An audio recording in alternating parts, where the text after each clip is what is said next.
Hi and welcome back to my channel. Today I'm giving you all my photography tips, the things that I keep in mind whenever I'm going out to take either portraits or just landscape photography or architecture photography. These are the things that I always keep in mind to make sure my photos have that, cinematic look, and it really truly makes your photos stand out. So we're gonna be talking about angles, positioning, as well as the rule of thirds. To get started, we're actually having a photo shoot. I have one model lined up and this morning it's promising. It's actually beautiful outside. It is gonna be a winter photo shoot, but we'll see. It's gonna be pretty interesting. So yeah, let's go.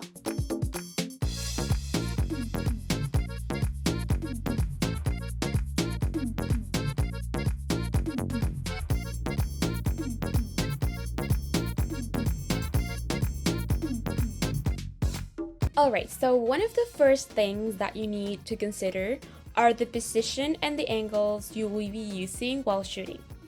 Position, it's all about the height that the camera is held with respect to the ground.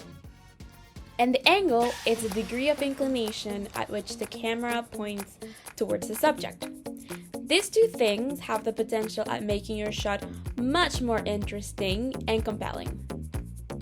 So you can raise your camera higher than the subject to create a bold look while capturing more detail of the background. You can also shoot at eye level. This is usually the go-to standard shooting position, and the photo will only show exactly what's in the viewfinder, so not a lot of detail at the background will appear. Now, if you're actually trying to get a little bit more creative with your photos, I recommend avoiding this position as it can be a little bit boring, right? This is what we see on our driver's license or our passport photo, this standard eye level photo. You can also place your camera lower or closer to the ground, and it will actually capture a different view. It will create a really cool effect on photos and will display your subject a little bit differently. By playing with the angle or inclination of the camera while shooting, you will be able to give your subject a little bit more character and enhance the photo composition. High angle is when you tilt your camera downwards towards the subject, and this really emphasizes the face of a person.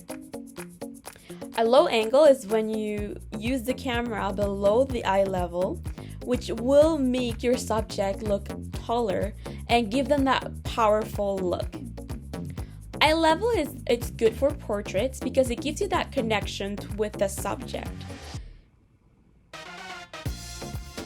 Now, to make photos more interesting and have them actually stand out, one of the things I try to do is to incorporate different shapes into my shots.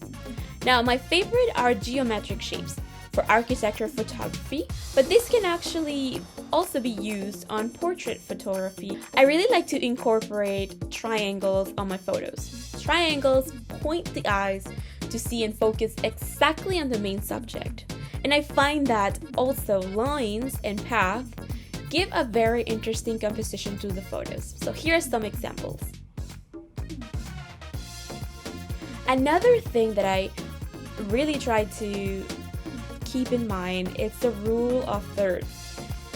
Rule of thirds in a nutshell is, imagine this, your viewfinder has grids like this, right? So the grids divide into 9 equal parts by equally spacing 2 horizontal lines and 2 vertical lines. Now the trick is actually placing your main subject at the intersection points of the grid. Now the thing that you have to keep in mind with this rule though is that it prevents you from placing your subject right at the center of the shot, and also prevents the horizon from appearing to divide the picture in half. Personally, I aim to use either 1/3 or 2/3 of the photo to showcase my subject. So here are some examples. Now my last tip, my pro tip, is to take care of the background of your photo. Now it has happened to me. I've had a really good photo. I'm so happy with how my subject is looking. But then Dun dun dun dun. I look at the background and it's not the prettiest. It has something in the background that bugs me, or it doesn't add to the overall feel of the photo. So always be aware of the surroundings and where your subject is being placed. Sometimes by adjusting the position and the angle that you're taking the photo at, it would perhaps get rid of that inconvenience of the background, or enhance all the overall composition. Now, thank you so much for watching. I hope you found this video useful. Now, don't forget to like this video, give it a thumbs up, and subscribe to keep up with my latest videos. Until the next one.